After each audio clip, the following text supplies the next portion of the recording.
الحمدللہ والصلاة والسلام علی رسول اللہ وعلی آلہ وصحبہ ومن تبع ہداہ اما بعد اعوذ باللہ من الشیطان الرجیم بسم اللہ الرحمن الرحیم تلک الدار الآخرہ نجعلها للذین لا یریدون علوا فی الارض ولا فسادا والعاقبۃ للمتقین۔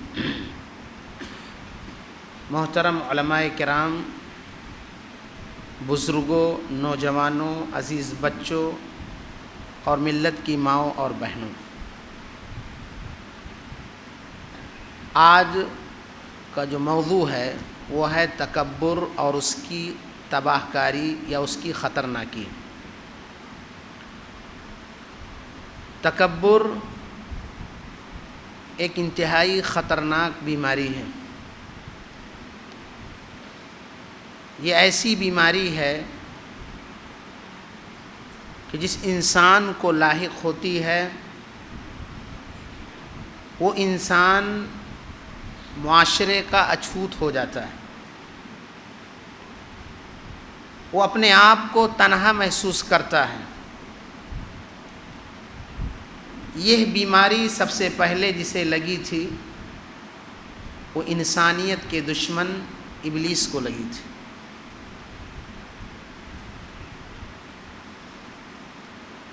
جس کے بارے میں اللہ رب العزت نے قرآن کریم میں بیان فرمایا، وَإِذْ قُلْنَا لِلْمَلَائِكَةِ اسْجُدُوا لِآدَمَ فَسَجَدُوا إِلَّا إِبْلِيسَ أَبَى وَاسْتَكْبَرَ وَكَانَ مِنَ الْكَافِرِينَ۔ ابلیس کو یہ بیماری لگی، اور صرف ابلیس کو نہیں،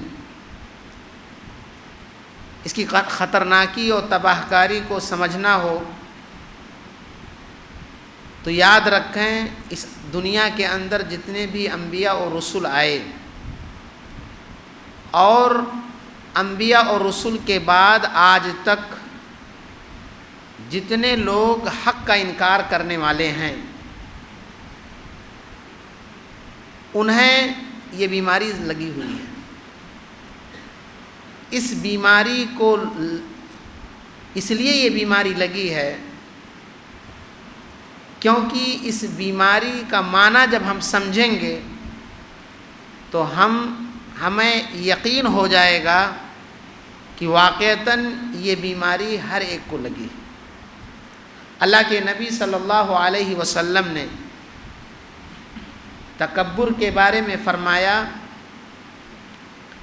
الکبر بطر الحق وغمط الناس۔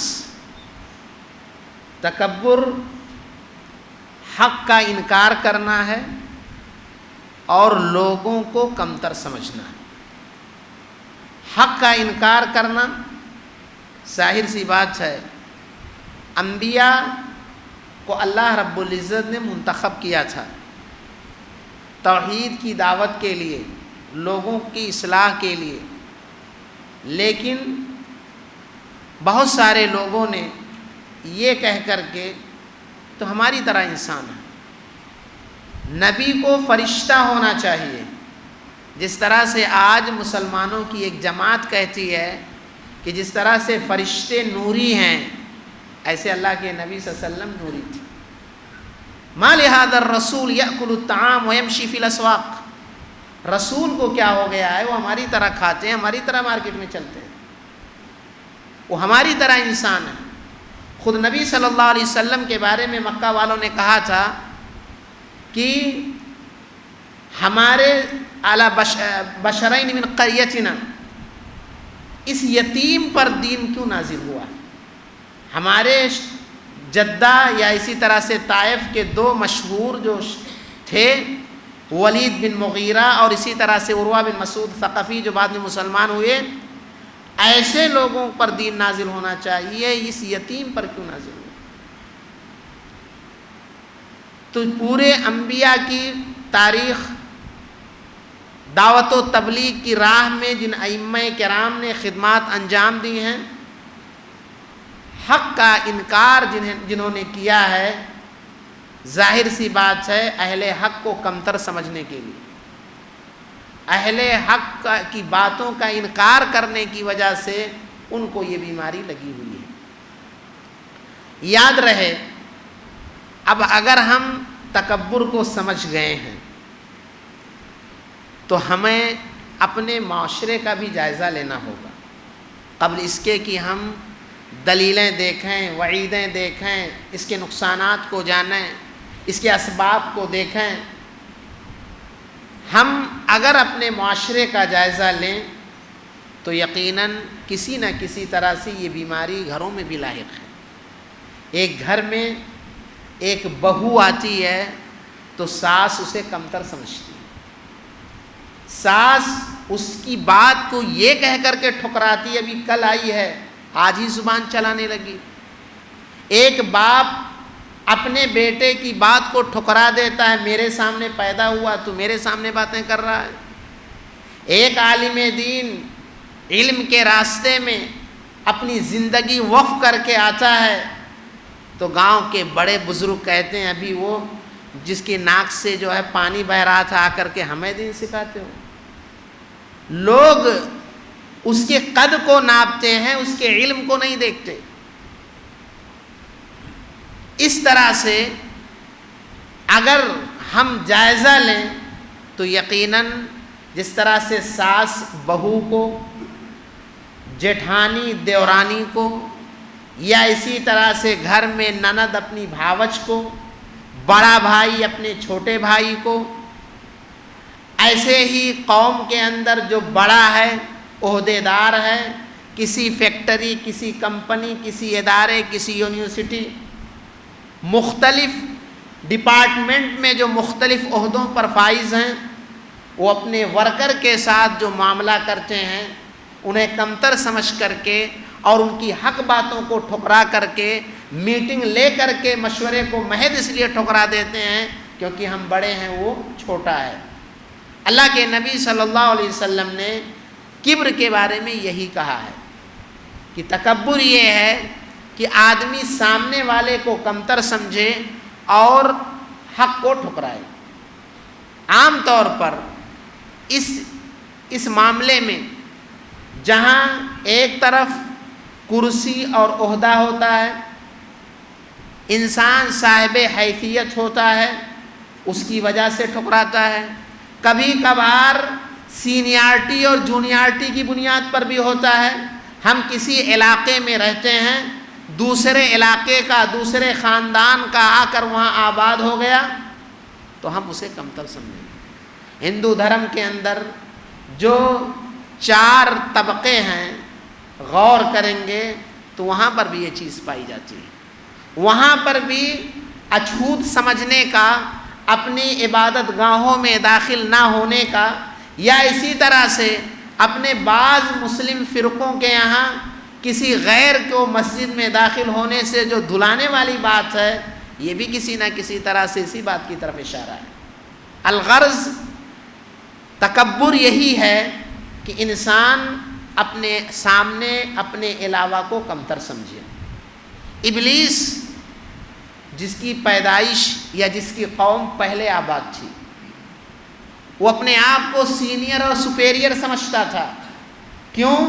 کیونکہ اللہ رب العزت نے جب حضرت آدم کی پیدائش کا پرپوزل فرشتوں کے سامنے پیش کیا کہ میں ایک مخلوق پیدا کرنا چاہتا ہوں، تو فرشتوں نے کہا اتجعل فیہا من یفسد فیہا ویسفک الدماء ونحن نسبح بحمدک ونقدس لک۔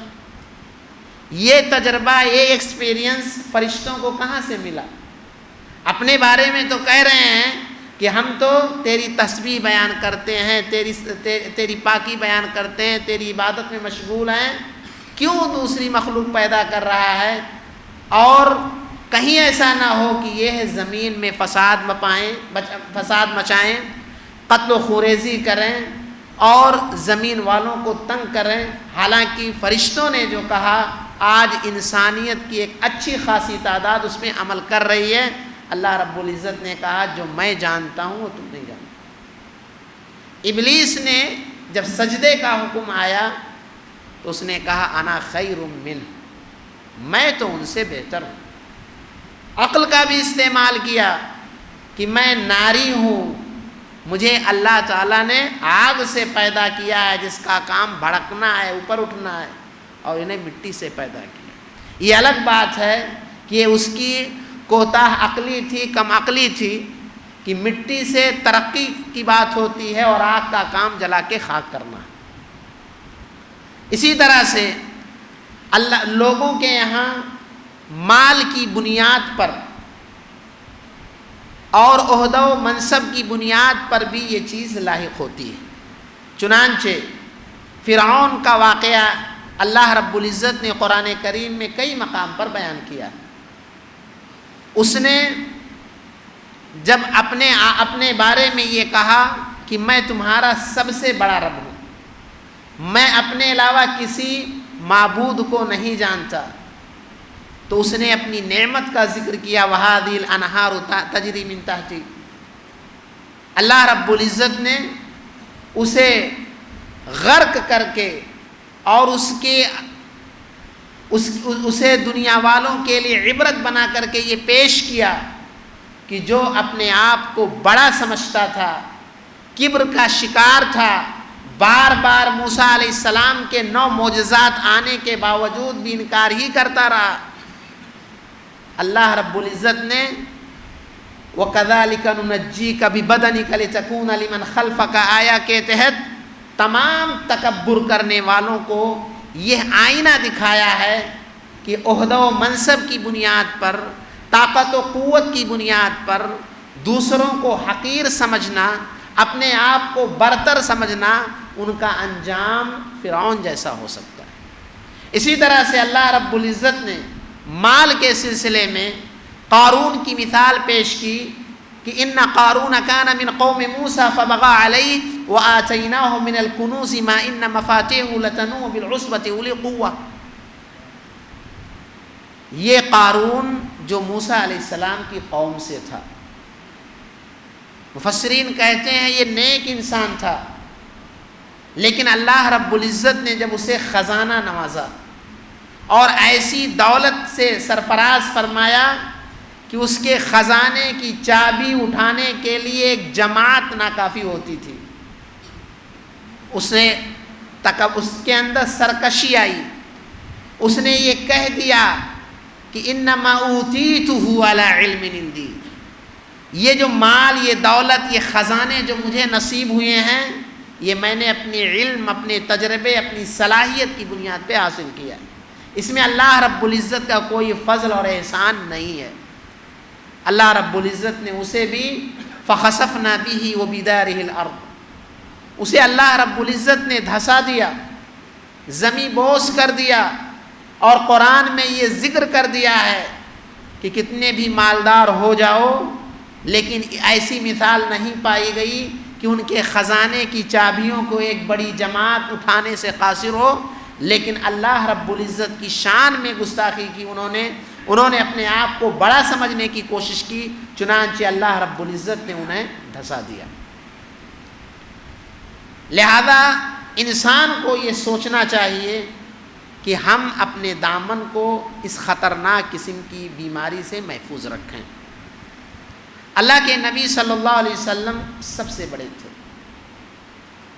جنہیں اللہ رب العزت نے دنیا کا بھی اختیار دیا تھا، لیکن آپ نے آخرت کو اختیار کیا۔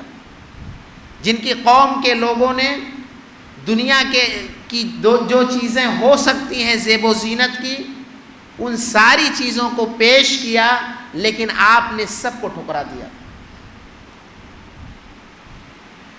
جس نبی کا حال یہ ہے کہ وہ ایک دفعہ ایک شخص آپ کے پاس آ کے گھبرا جاتا ہے، کیونکہ آپ صلی اللہ علیہ وسلم کو اللہ رب العزت نے جہاں بہت ساری خصوصیات سے نوازا تھا، وہیں آپ کو رعب و دبدبہ بھی عطا کیا تھا۔ نصرت بالرعب مسیرۃ شہر، آپ کی مدد کی گئی تھی کہ 1 مہینے کی دوری پر موجود شخص آپ کا نام سن کر کے اس پر کپکپی طاری ہو جاتی تھی، اور اس کی بے شمار مثالیں حدیثوں کے اندر موجود ہیں۔ وہ گھبرا گیا تو آپ صلی اللہ علیہ وسلم نے فرمایا ٹھہر جاؤ، میں ایک ایسی ماں کا بیٹا ہوں جو قدید کھایا کرتی تھی، باسی روٹی کو بھگو کر کھایا کرتی تھی، تمہیں اتنے گھبرانے کی ضرورت نہیں۔ جو یہ کہا کرتے تھے لا تطرونی کما اطرت النصارى عیسی ابن مریم انما انا عبد فقولوا عبد اللہ ورسولہ، کہ مجھے لوگوں ایسا نہ بڑھاؤ جیسا کہ عیسیٰ ابن مریم کو ان کی قوم نے اتنا بڑھا دیا کہ الوہیت میں انہیں شریک کر دیا۔ میں ایک بندہ ہوں اللہ کا، لہذا مجھے اس کا بندہ اور رسول ہی سمجھا کرو۔ اور کیوں یہ بات آپ نے فرمائی؟ کیونکہ آپ صلی اللہ علیہ وسلم نے فرمایا من تواضع للہ رفعہ اللہ، جو انسان تواضع اختیار کرتا ہے اللہ تعالیٰ اسے سربلندی عطا فرماتا ہے۔ اس دنیا کے اندر لوگ، یا یہ کہا جائے تکبر کی 3 قسمیں ہیں۔ ایک قسم یہ ہے کہ انسان اللہ سے بڑا اپنے آپ کو ثابت کرنے کی کوشش کرے، جیسے فرعون نے کہا، یا اسی طرح سے نمرود نے کہا۔ اللہ رب العزت نے قرآن میں حضرت ابراہیم علیہ السلام کے واقعے کو ذکر کیا ہے، الم تر الی الذی حاج ابراہیم فی ربی ان آتاہ اللہ الملک اذ قال، کہ اللہ رب العزت کے سلسلے میں انہوں نے نمرود سے بحث و مباحثہ کیا اور ان کے سامنے یہ پیش کیا کہ میرا رب وہ ہے الذی یحیی و امیت، قال انا احیی و امیت، میرا رب وہ ہے جو مارتا بھی ہے اور جلاتا بھی ہے۔ نمرود نے اللہ رب العزت کی اس صفت کا دعویٰ کرتے ہوئے کہا میں بھی مارتا اور جلاتا ہوں۔ چنانچہ 2 آدمیوں کو لایا، ایک کو مار ڈالا اور ایک کو باقی رکھا، کہا دیکھو میں نے انہیں جلا دیا اور ان کو میں نے مار دیا۔ پھر حضرت ابراہیم نے کہا کہ میرا رب وہ ہے جو سورج کو پورب سے نکالتا اور پچھم میں ڈبوتا ہے۔ اگر تم رب ہونے کے دعوے دار ہو تو یہی الٹا کر کے دکھاؤ کہ سورج کو تم پچھم سے نکال کر کے پورب کی طرف ڈبو، اور وہ قاصر رہا، مبہوت و ششدر ہو کر کے، عاجز ہو کر کے رہ گیا۔ تو یہ 2 مثالیں اللہ رب العزت نے قرآن کریم میں رب کے مقابل میں اپنے آپ کو بڑا ثابت کرنے کی کوشش کی۔ اسی طرح سے اور ایسے لوگوں کے کفر میں کوئی شبہ نہیں ہے۔ آج جتنے لوگ، چاہے وہ ہو نبوت کا دعویٰ کرتے کرتے اپنے آپ کو مرزا غلام احمد قادیانی کی طرح سے معبود بنا لیے ہوں، یا اسی طرح سے امامت کا دعویٰ کرتے کرتے حضرت علی اور اپنے ائمہ کو معبود کے درجے میں پہنچا لیے ہوں، یا اسی طرح سے ابھی ایک اور فتنہ شکیل حنیف کا ہے جس کے لوگ ماننے والوں کی تقریباً 50,000 تعداد پہنچ چکی ہے، اسے مہدی کہتے ہیں، اور ایسوں کا انجام جا کر کے الوہیت تک پہنچ جاتا ہے۔ ایسے تمام لوگوں کو اس سلسلے میں سوچنا چاہیے۔ اسی طرح سے نبی صلی اللہ علیہ وسلم کے سلسلے میں بھی لوگوں نے تکبر کا اظہار کیا، حالانکہ میں نے اس سے پہلے بتلایا کہ انبیاء کے مقابلے میں آنے والے لوگوں کو جو بیماری لگی تھی وہ یہی کبر کی لگی تھی۔ اگر اللہ رب العزت کے سامنے تکبر کا اظہار کرنے والے کافر ہیں تو ایسے ہی نبی صلی اللہ علیہ وسلم کے مقابل میں آنے والے لوگ، یا آپ کا انکار کرنے والے، یا آپ کو حقیر سمجھنے والے لوگ بھی کافروں کے فہرست میں آئیں گے، جیسا کہ نبی صلی اللہ علیہ وسلم کے بارے میں، جیسا کہ ابھی میں نے آیت پیش کی، یا اسی طرح سے بقیہ انبیاء کے بارے میں یہ بات کہی جاتی تھی۔ ایک تیسری قسم ہے تکبر کی، جو لوگوں کے سلسلے میں لوگ مختلف اسباب کی بنیاد پر ایک دوسرے سے بڑا ہونے کی کوشش کرتے ہیں۔ یاد رہے تکبر انسان کی شرشت میں، انسان کی فطرت میں نہیں داخل ہے۔ احنف ابن قیس نے کہا تھا، جو بہت بڑے حکیم تھے، انسان کیوں تکبر کرے، یہ تو پیشاب کے راستے سے 2 دفعہ نکلا، ایک دفعہ اپنے باپ کے نطفے کی شکل میں، اور دوسری دفعہ اپنی ماں کی شرمگاہ سے پیدائش کے وقت۔ جو انسان پیشاب کے راستے سے 2 دفعہ نکلے اسے بڑا اپنے آپ کو ثابت کرنا یہ زیب نہیں دیتا۔ اسی طرح سے ایک مشہور تابعی مطرف ابن عبداللہ ابن شخیر کہتے ہیں، ان کے سامنے ایک شخص نے تکبر کا اظہار کیا تو کہتے ہیں تو تکبر کا اظہار کر رہا ہے؟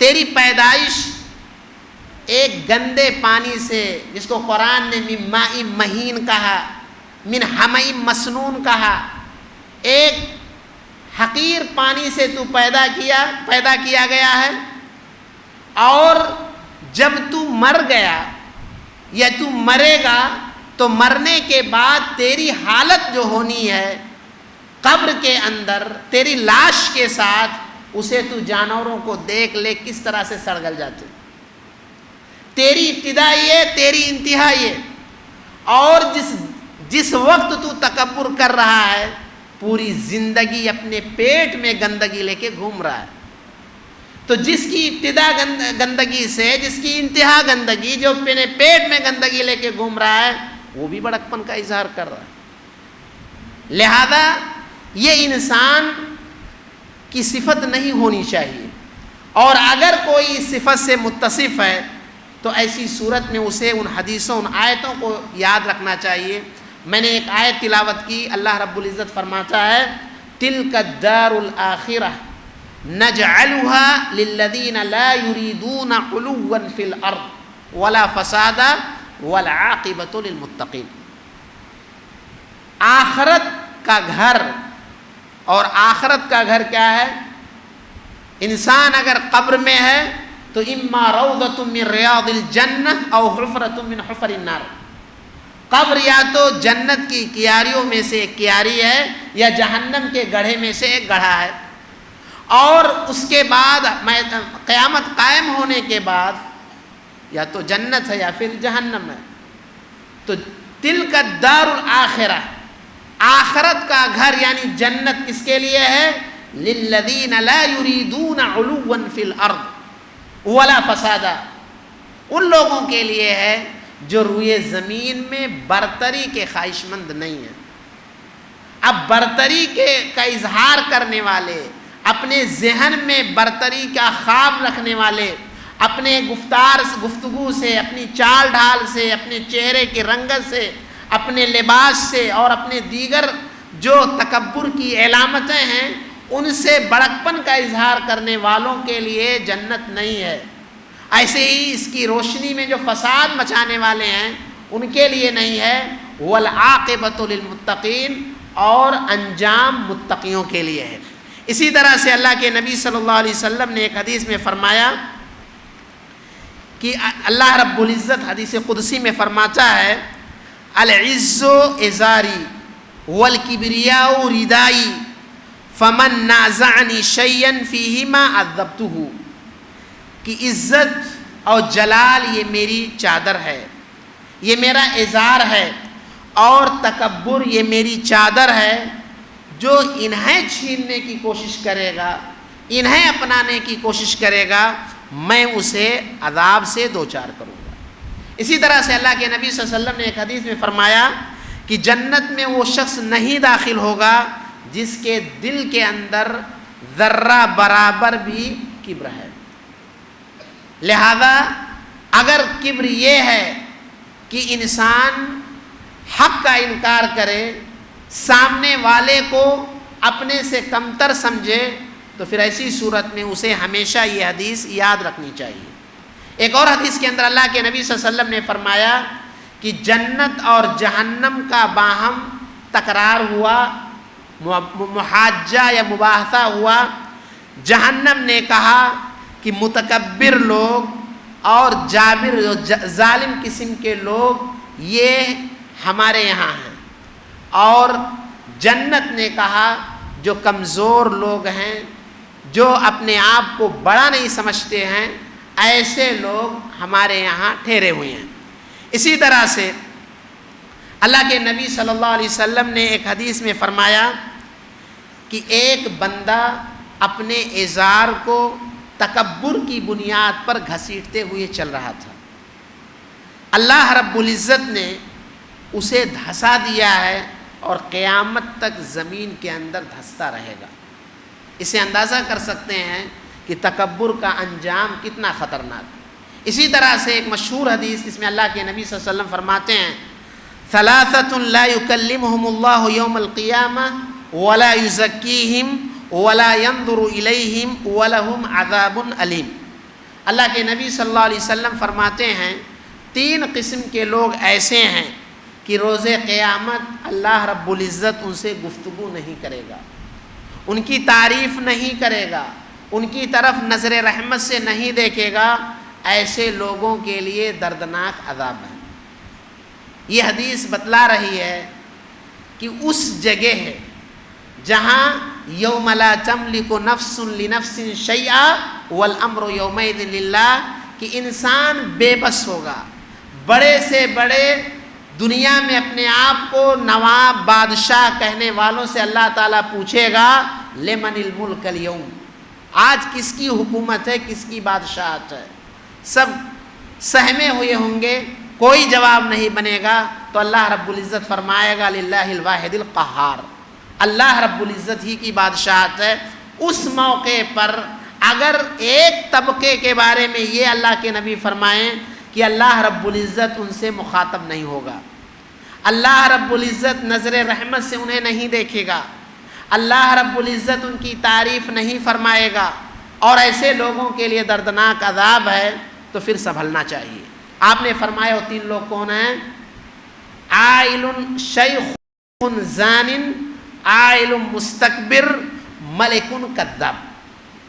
3 ایسے لوگوں کا اللہ کے نبی نے ذکر کیا ہے کہ 3 لوگوں کے اندر، اور لوگوں کے اندر یہ چیزیں نہیں ہونی چاہیے، لیکن 3 لوگوں کے اندر یہ چیزیں تو اور نہیں ہونی چاہیے۔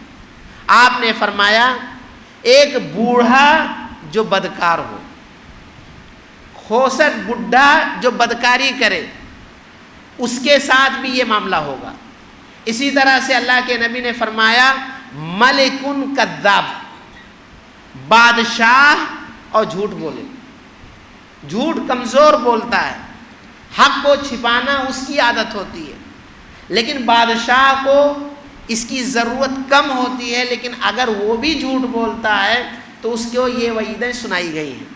اور تیسرا شخص اللہ کے نبی نے فرمایا عائل مستکبر، عام طور پہ تکبر وہ کرتا ہے جس کی پرسنالٹی اچھی ہو، تکبر وہ کرتا ہے جو صاحب حیثیت ہو، مالدار ہو، تکبر وہ کرتا ہے جو سینئر ہو، عہدے دار ہو، ایسے لوگ تکبر کرتے ہیں۔ لیکن وہ شخص جو فقیر ہے، قلاش ہے، جس کے یہاں کھانے کے کچھ نہیں ہیں، پہننے کے نہیں ہیں، وہ بھی اپنے آپ کو بڑا سمجھے، تو اللہ کے نبی صلی اللہ علیہ وسلم نے ایسے لوگوں کو یہاں پر مخاطب کیا ہے۔ اسی طرح سے ایک حدیث کے اندر اللہ کے نبی صلی اللہ علیہ وسلم نے فرمایا کہ جو تکبر کرنے والے ہیں، ایسے لوگ قیامت کے دن انسانی شکل میں چیونٹیوں کے مانند ہوں گے، یعنی یہاں اپنے آپ کو بڑا سمجھتے تھے، قد کے اعتبار سے نہیں، حیثیت کے اعتبار سے، تو ایسے لوگوں کو اللہ رب العزت چیونٹیوں کا قد دے گا، اور ان کی اپنی شکل و صورت انسانوں جیسی ہوگی۔ اللہ کے نبی فرماتے ہیں یغشاہم الذل من کل مکان، ہر طرف سے ذلت و رسوائی انہیں چھائی ہوئی ہوگی۔ اس کے بعد ایسے لوگوں کو جہنم کی ایک قید خانے کی طرف ہانک کر لے جایا جائے گا جس کا نام بولس ہے۔ آپ فرماتے ہیں تعلوہم نار الانیار، انہیں جہنم کی آگ انہیں گھیرے ہوئی ہوگی، اور جہنمیوں کا جو خون پیپ ہے، ایسے لوگ ایسی چیزوں سے ان کو سیراب کیا جائے گا۔ آپ تصور کریں کہ ایسے لوگوں کا یہ انجام میدان محشر میں یہ خود رسوائی کی بہت بڑی دلیل ہے۔ جیسے کہ اللہ کے نبی نے حدیثوں کے اندر یہ بیان فرمایا کہ وعدہ خلافی اور عہد شکنی والوں کے پیچھے جھنڈا لگا ہوگا، یہ علامت ہوگی کہ دنیا میں وعدہ خلافی کرتے تھے، عہد شکنی کرتے تھے۔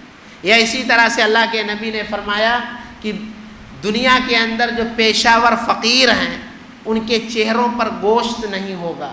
یا آپ نے فرمایا کہ جس کے پاس 2 بیویاں ہیں اور ایک کے ساتھ مائل ہو، دوسرے کے ساتھ ناانصافی کرے، تو قیامت کے دن وہ ہاف پیرالائز ہوگا، آدھے طرف کا جسم اس کا نہیں ہوگا، جیسے مفلوج ہوگا۔ یہ علامت ہوگی کہ وہ ناانصافی کرتا تھا۔ ایسے ہی تکبر کرنے والوں کے بارے میں اللہ کے نبی نے فرمایا کہ وہ چیونٹی کے انداز میں اپنے جسم کو لے کر کے لوگوں کے سامنے یہ ظاہر کریں گے ہوگا ان سے کہ یہ دنیا میں اپنے آپ کو بڑا سمجھتے تھے، آج یہ سب سے چھوٹے ہیں اور انہیں جہنم میں خاص جگہ دی جائے گی اور انتہائی خطرناک قسم کی چیز انہیں پیش کی جائے گی۔ یہ صرف آخرت کے اندر نہیں بلکہ دنیا کے اندر، جیسا کہ میں نے بتلایا، ایسے شخص کی سوچ بہت مختصر ہوتی ہے۔ ایسا شخص لوگوں میں اکیلے پن کا شکار ہوتا ہے، لوگوں سے یہ چونکہ ملنا نہیں چاہتا کیونکہ بہت بڑا ہے، اور اس کی حرکتوں کی وجہ سے لوگ اس سے ملنا نہیں چاہتے۔ ایک دفعہ اللہ کے نبی صلی اللہ علیہ وسلم کے زمانے میں ایک شخص آیا اور آپ نے اس سے کہا کہ تم دائیں ہاتھ سے کھاؤ۔ یہ شخص گھمنڈ سے چور تھا، اس نے کہا میں اس کی طاقت نہیں رکھتا۔ اللہ کے نبی صلی اللہ علیہ وسلم نے اس کے حق میں بد دعا کی اور آپ نے کہا لستطعت ما منعہ الا الکبر، تکبر ہی نے اسے روکا تھا۔ آپ نے کہا اب تو حالانکہ طاقت رکھتا ہے کہ دائیں ہاتھ سے کھا سکے، لیکن اب تو طاقت نہیں رکھ سکے گا۔ چنانچہ وہ مرتے دم تک مشلول رہا، اس کا وہ ہاتھ کام نہیں کر رہا تھا۔ معلوم یہ ہوا کہ انسان تکبر کی بنیاد پر آخرت کے اندر تو اس کی یہ حیثیت اور یہ اللہ رب العزت نے یہ چیزیں جو تیار کر رکھی ان کا شکار تو ہوگا ہی، لیکن دنیا کے اندر جہاں ایک طرف وہ بے چینی کا شکار ہے، ایک طرف لوگوں سے کٹ کر کے رہنے کی وجہ سے پریشان ہے، اور وہیں وہ شخص اس وعید جو اللہ کے نبی نے بیان کی ہے اور آپ نے جو اس کے لیے بد دعا کی تھی، ایسی چیزوں کا بھی وہ شکار ہو سکتا ہے، آخرت میں جنت سے بھی محروم ہوگا۔ اللہ کے نبی صلی اللہ علیہ وسلم نے حدیثوں میں یا قرآنی آیات کے اندر کچھ علامتیں بیان کی ہیں جو تکبر کرنے والوں کی ہیں۔ مثلا قرآن میں لقمان علیہ السلام کے واقعے میں ہے کہ وَلَا تُصَعِّرْ خَدَّكَ لِلنَّاسِ وَلَا تَمْشِ فِي الْأَرْضِ مَرْحًا إِنَّكَ لَن تَخْرِقَ الْأَرْضَ وَلَن تَبْلُغَ الْجِبَالَ طُولًا۔ جہاں انہوں نے اپنے بیٹے کو کئی ساری نصیحتیں کی، وہیں یہ بھی نصیحت کی، اور تربیت کے مسئلے میں ہمیں اپنے بچوں کے تعلق سے حضرت لقمان کی وصیتیں اور نصیحتیں یاد رکھنی چاہیے۔ ایسے ہی حضرت یعقوب علیہ السلام نے اپنے بچوں کے ساتھ، وہاں بھی نصیحت کی بہت ساری چیزیں ہیں۔ تو حضرت لقمان نے کہا لا تسعر خدک للناس، اپنے گالوں کو لوگوں کے سامنے پھولا کے نہ رکھو، کیونکہ متکبر لوگ لوگوں کی آنکھوں سے، ان کے چہرے سے، ان کے رخ سے، ان کی چال سے، ان کے پہناوے سے، ان کی حرکت سے یہ پتہ چلتا ہے یہ تکبر والے۔ اور بہت سارے لوگوں کو معلوم ہی نہیں تکبر کیا ہو، تکبر کر رہے ہوتے ہیں، لہذا ان حرکتوں سے باز رہنا چاہیے، کیونکہ حضرت لقمان نے کہا وَلَا تَمْشِ فِي الْأَرْضِ مَرْحًا، زمین میں اکڑ کے نہ چلو، اگر تم ایسا کر رہے ہو تو یاد رکھو إِنَّكَ لَن تَخْرِقَ الْأَرْضَ، تم اپنی تکبر کی بنیاد پر، اس چال کی بنیاد پر زمین کو نہ تو پھاڑ سکتے ہو اور نہ ہی پہاڑ تک بلندی میں پہنچ سکتے ہو۔ اسی طرح سے اللہ کے نبی صلی اللہ علیہ وسلم نے فرمایا، ایک علامت چونکہ یہ بھی ہے کہ ایسے لوگ چاہتے ہیں کہ جب وہ آئیں تو لوگ ان کے استقبال میں کھڑے ہو جائیں۔ بہت ساری یونیورسٹیوں میں ایک کلچر ہے کہ ٹیچر جب آتا ہے تو سارے بچے، اسٹوڈنٹ جو ہے کھڑے ہو جاتے ہیں، یا اسی طرح سے بہت سارے لوگ اپنی شخصیت کا اور اپنا روب دکھانے کے لیے، اپنا جاہ و جلال لوگوں کے دلوں میں بٹھانے کے لیے باقاعدہ پورے لاؤ لشکر کے ساتھ چلتے ہیں تاکہ سامنے والا انہیں بڑا سمجھے۔ اللہ کے نبی نے فرمایا من سرہ ان یتمثل لہ الرجال قیاما فلیتبوأ مقعدہ من النار، جو شخص یہ چاہتا ہے کہ لوگ اس کے استقبال میں بیٹھے ہوئے لوگ سب کے سب کھڑے ہو جائیں، تو ایسی صورت میں اسے چاہیے کہ اپنا ٹھکانہ جہنم بنائے۔ میں نے بتلایا کہ نبی صلی اللہ علیہ وسلم سے بڑا دنیا میں کوئی نہیں آیا۔ آپ صلی اللہ علیہ وسلم کا حال یہ تھا کہ آپ کے پاس بیک وقت 9 بیویاں تھیں۔ آپ صلی اللہ علیہ وسلم کے خادم تھے حضرت انس، ابو رافع اور ان کے علاوہ، لیکن خود آپ صلی اللہ علیہ وسلم کا حال یہ ہے کان فی محنت اہلی، گھر کے کام میں ہاتھ بٹاتے تھے۔ یہ بھی ایک علامت ہے، بہت سارے شوہر اپنے آپ کو اتنا بڑا سمجھتے ہیں کہ وہ بیوی کی بات نہیں مانتے، بیوی سے رائے لینا نہیں پسند کرتے، وہ کسی کام میں تعاون کرنا یہ اپنی کمی سمجھتے ہیں۔ حالانکہ اس کے برعکس کچھ ایسی خواتین بھی ہیں جو اپنے شوہروں کے سامنے وہی انداز اختیار کرتی ہیں جو حدیث میں تکبر کے بارے میں بیان کی گئی ہے۔ اللہ کے نبی صلی اللہ علیہ وسلم کے بارے میں آتا ہے اپنے جوتے کو، اپنے کپڑے کو، اور اسی طرح سے گھر میں بکری کے دودھ وغیرہ کو، ان تمام چیزوں کے باوجود کہ نوکر بھی ہیں، بیویاں بھی ہیں، آج کل کی طرح سے اس زمانے میں زیادہ گھریلو ساز و سامان نہیں ہوتے تھے، زیادہ چیزیں نہیں ہوتی تھیں، پھر بھی آپ صلی اللہ علیہ وسلم نے امت کو یہ پیغام دیا ہے کہ انسان کو چھوٹا بن کر کے رہنا چاہیے، اور اگر انسان ایسا کرتا ہے تو اللہ رب العزت اسے سربلندی عطا فرمائے۔ حضرت عمر رضی اللہ تعالی عنہ کے زمانے میں غسان کا ایک بادشاہ جس کا نام جبلہ ابن ایہم تھا، نصرانی تھا، اس کے بارے میں یہ حضرت عمر کو پتہ چلا کہ یہ مسلمان ہو گیا۔ بعض میں آتا ہے کہ حضرت عمر نے اسے مدینہ آنے کے لیے کہا، اور بعد میں یہ آتا ہے کہ اس نے آنے کی اجازت لی۔ چنانچہ تقریباً 150 لوگوں کے ساتھ مدینہ آیا، اور پھر وہ حج کرنے گیا۔ طواف کرتے ہوئے ایک معمولی انسان نے اپنے پاؤں سے اس کے ازار کو، احرام کا نیچے والا جو کپڑا ہے، اسے دبا دیا۔ اس شخص نے اسے مارا، بعد میں یہ ہے کہ اس کی آنکھ پھوڑ دی، اس کو تکلیف دی۔ عمر رضی اللہ تعالیٰ عنہ کے سامنے جب اس کا معاملہ پیش کیا گیا تو عمر رضی اللہ تعالیٰ عنہ نے کہا اسے راضی کر لو، ورنہ پھر اگر آنکھ پھوڑی ہے تو اس کے بدلے میں تمہاری بھی آنکھ پھوڑی جائے گی، جو اسلام کا نظام ہے۔ اس شخص نے کہا کہ اس بازاری قسم کے شخص کو تکلیف دینے کی وجہ سے مجھ سے اتنا بدلہ لیا جائے گا؟ کہا جی ہاں، یہی نظام ہے اسلام کا، اسے راضی کرو ورنہ پھر یہ تمہارے ساتھ معاملہ ہو۔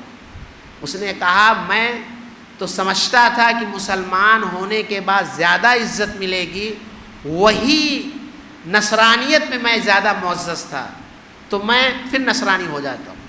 حضرت عمر نے کہا تب تو تمہیں مرتد ہونے کی وجہ سے تمہاری گردن اڑائی جائے گی۔ یہ شخص کہتا ہے اچھا مجھے موقع دو، میں سوچتا ہوں۔ ایک دن کا موقع لیا اور رات ہی میں بھاگ لیا اور جا کر کے نصرانی ہو گیا۔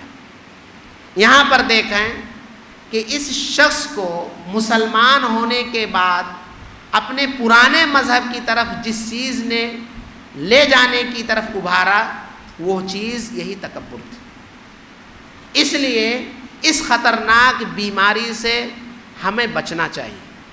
ہمیں ہر معاملے میں یہ سوچنا چاہیے کہیں ایسا تو نہیں کہ ہم اپنے آپ کو بڑا سمجھ کر کے سامنے والے کو چھوٹا سمجھتے ہیں۔ اللہ کے نبی صلی اللہ علیہ وسلم جو سب سے بڑے ہیں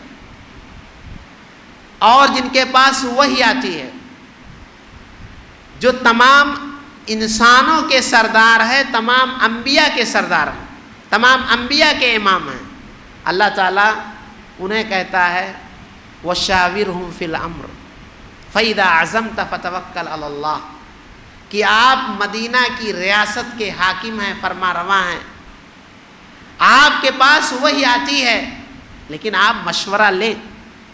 مشورہ کن سے لے رہے ہیں؟ جو نبی نہیں ہے۔ بدر کے قیدیوں کے بارے میں آپ نے مشورہ لیا تھا، حضرت ابو بکر سے لیا تھا، حضرت عمر سے لیا تھا۔ حضرت ابو بکر کے مشورے پر آپ نے عمل کیا، پھر آیت نازل ہوئی کہ نبی کے لیے مناسب نہیں تھا کہ قیدیوں کو فدیہ لے کر کے چھوڑ دے۔ آپ صلی اللہ علیہ وسلم اتنے بڑے ہیں، آج اگر کوئی بیوی سے مشورہ لے تو لوگ اسے طعنہ دیتے ہیں۔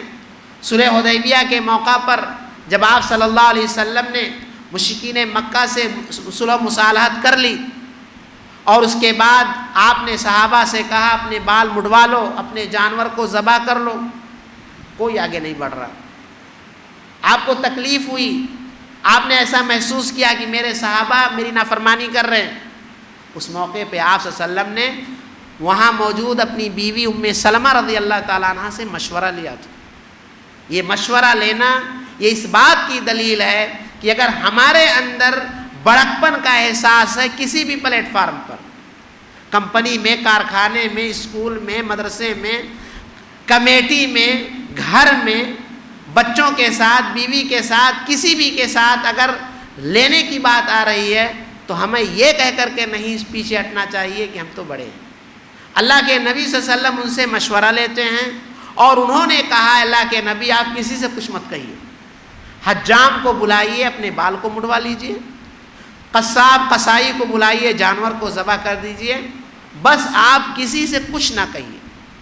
بیوی کے مشورے کی وجہ سے آپ صلی اللہ علیہ وسلم نے یہ کیا اور آپ کو دیکھ کر وہ صحابہ جو آگے نہیں بڑھ رہے تھے سبوں نے کیا۔ لہذا ایک مسلمان کو چھوٹا بن کے رہنا چاہیے، تواضع کی صفت اپنانی چاہیے۔ جب ہم بندے ہیں، عبد ہیں، اللہ کے نبی صلی اللہ علیہ وسلم کو سب سے اونچی جگہ جب لے جایا گیا جہاں جبریل نے کہا اب ہمیں پرمیشن نہیں ہے، اللہ رب العزت نے جب اس واقعے کو ذکر کرتا ہے تو وہاں پر عبد ذکر کرتا ہے۔ سبحان الذی اسری بعبدہ لیلا من، عبد کہا۔ عبد کے معنی ہوتے ہیں جو اپنے آپ کو پست کر کے رکھے، جس کو غلام کہتے ہیں، جو آقا کے تابع ہوتا ہے۔ ہم اللہ رب العزت کے غلام ہیں، اللہ رب العزت کے بندے ہیں، ہمارا اپنا کوئی اختیار نہیں ہے، نہ دنیا میں نہ آخرت میں۔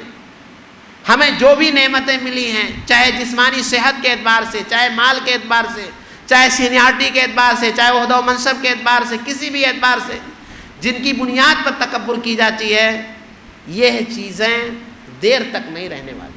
اگر ہم صحت کی بنیاد پر کرتے ہیں تو صحت کو نہ جانے کیسی کیسی بیماریاں آنن فانن لگتی ہیں، اٹیک پڑتا ہے، انسان ختم ہو جاتا ہے۔ مال جو ہے کا معاملہ ہے، یہ مال میل ہے، کب انسان اوپر چڑھتا ہے اور کب نیچے گر جاتا ہے پتہ نہیں۔ حسن و جمال کا بھی معاملہ ایسے ہی، اس کی بنیاد پر لوگ تکبر کرتے ہیں۔ لہذا انسان کو اس خطرناک بیماری سے بچنا چاہیے، کیونکہ سب سے پہلے جسے لگی تھی، جس کے بارے میں اللہ رب العزت نے کہا اخرج مذموما مدحورا، تو ذلیل و خوار ہو کر کے نکل جا، جو کبھی جنت میں رہا کرتا تھا، جس کے بارے میں اللہ رب العزت نے قرآن میں فرمایا ان الشیطان لکم عدو فاتخذوه عدوا انما يدعو حزبه ليكون من اصحاب السعیر، کہ یہ ابلیس، یہ شیطان تمہارا دشمن ہے، لہذا تم بھی اس سے دشمنی کرو۔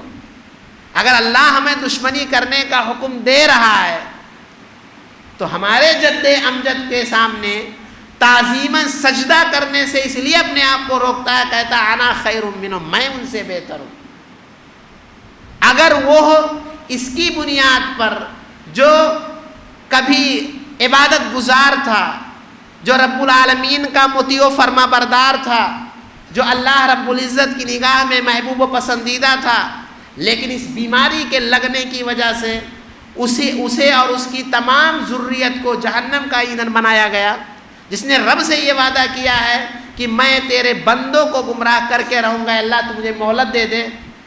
اس شخص کو اگر یہ بیماری لگی ہے، یہ اس کے تمام پیروکار جو انبیاء کرام کے دشمن کی شکل میں تھے، انبیاء کرام پر ظلم ڈھانے کی شکل میں تھے، ان تمام لوگوں کو یہ بیماری لگی تھی۔ لہذا انسان کو سوچنا چاہیے. آپ دیکھیں ابو طالب کو، ابو طالب نے جو خدمت انجام دی ہے اور ایسے موقع پہ انجام دی ہے کہ اس موقع کی اللہ رب العزت کے ہاں بہت قدر تھی. لیکن انہوں نے یہی جب لوگوں نے کہا کہ عبد المطلب کے دین سے ہٹ جاؤ گے، تو وہ صرف ملامت کی وجہ سے، اپنے اسٹیٹس کو، اپنے مقام کو برقرار رکھنے کی وجہ سے لوگ کیا کہیں گے، یہ چیز آ گئی اور انہوں نے اپنے آپ کو پست نہیں کیا.